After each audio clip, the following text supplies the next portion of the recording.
strategy officer, Dee Podesta, Andrew Berry and his crew in the front office, and Kevin Stefanski, the coach.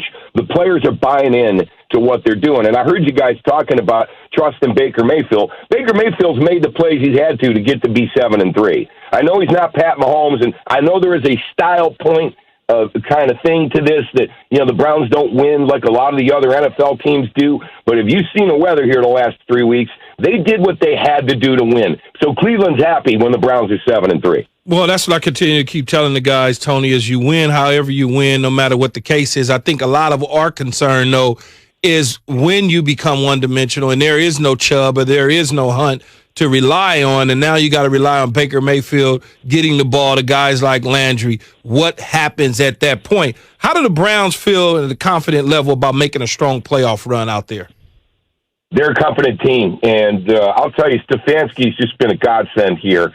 He has got this team believing in themselves. And guys, to the point about Baker, he had to play big in Cincinnati in that game about a month ago, and he led a drive at the end of the game with 40 seconds left to win that thing against Joe Burrow. So we've seen him do it in the past. He just hasn't been asked to do it in the last 3 weeks. He's also learned third year in a new offense for him. He's been in the league 3 years. He's had 3 different offenses, and it was during a 2020 global pandemic without preseason and everything else. So, I think the jury's still out as far as Baker goes, but the Browns are confident they can run it on anybody.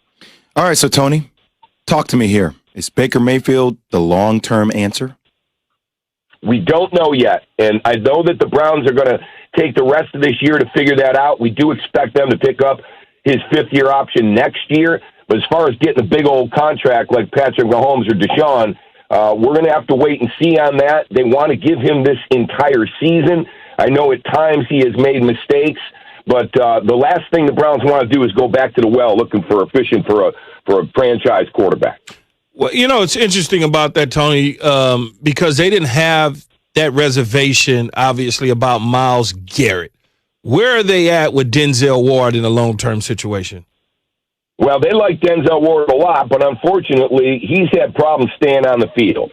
And again, he is injured. He's going to be out. It's a calf strain. We don't know how long. Wyatt Teller missed 4 games with a similar injury. Denzel Ward was playing at a Pro Bowl level. Shut down, lockdown corner. He had guys on an island for most of the game last week, and I think he gave up 3 passes, 1 for a first down. So they love him. I think Nick Chubb is going to be in line maybe for a long-term deal. I know people are like, whoa, he's a running back, but this is a different player. He represents everything the Browns are looking for in tough, smart football players. So I think Chubb is on line for that.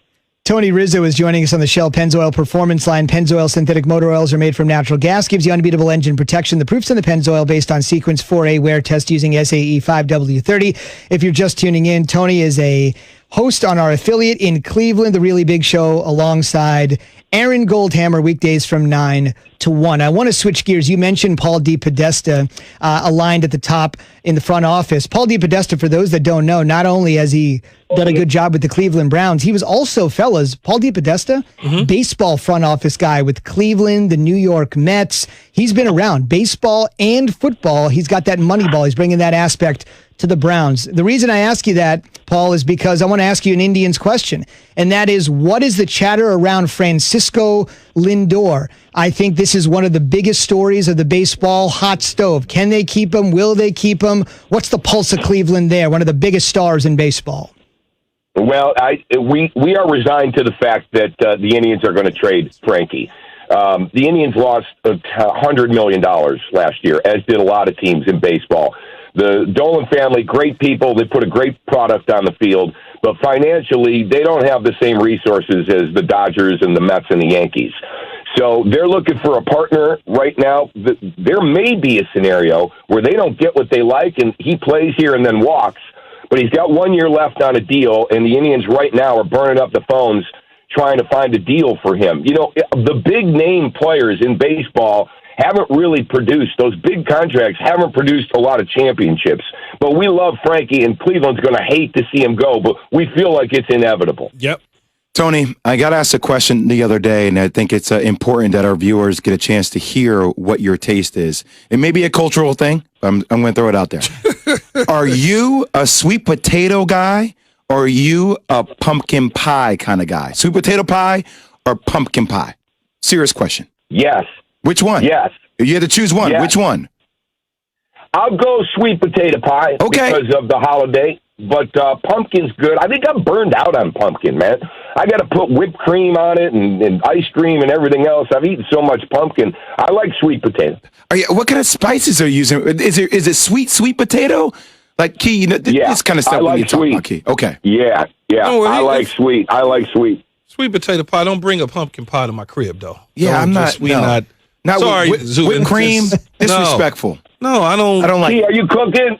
Key, you cooking tonight? I'm starting. I was telling Jay I'm going to start about 3 a.m., 4 a.m. in the morning. Yeah, I'm getting down. I'll be in there, hopefully I don't fall asleep. because at that time, you turn on the heater, you kind of get it warm going, and you cooking at the same time, and at that time in the morning, you up by yourself, you kind of bored, you might decide to go to a little bit of the brown liquor, and then the next thing you know. Thanksgiving morning, you're allowed, man. You're allowed. Jay, I told Keyshawn yesterday on our show, I said, we're going to have a new show called Cooking with Key. I'm telling you, Chef on Key. ABC. Man, we get all these videos every single day, Tony. It's incredible. It's really incredible. Yeah. He is a talent, man. No question. Hey, Tony, have a great show today. Enjoy the ride here with the Browns. Parting like it's 2002. The NFL's longest playoff drought certainly feels like slowly but surely, is about to come to an end. Thank you very much, Tony. Yeah. All right, T. Happy Thanksgiving, guys. You too, man. Be safe out there. Fair enough. You're rolling with that brown liquor like Michael Jordan in The Last Dance. You're just sitting there. No, that was tequila. That was tequila. That was his tequila. That was his tequila, and we couldn't figure it out till after, I believe.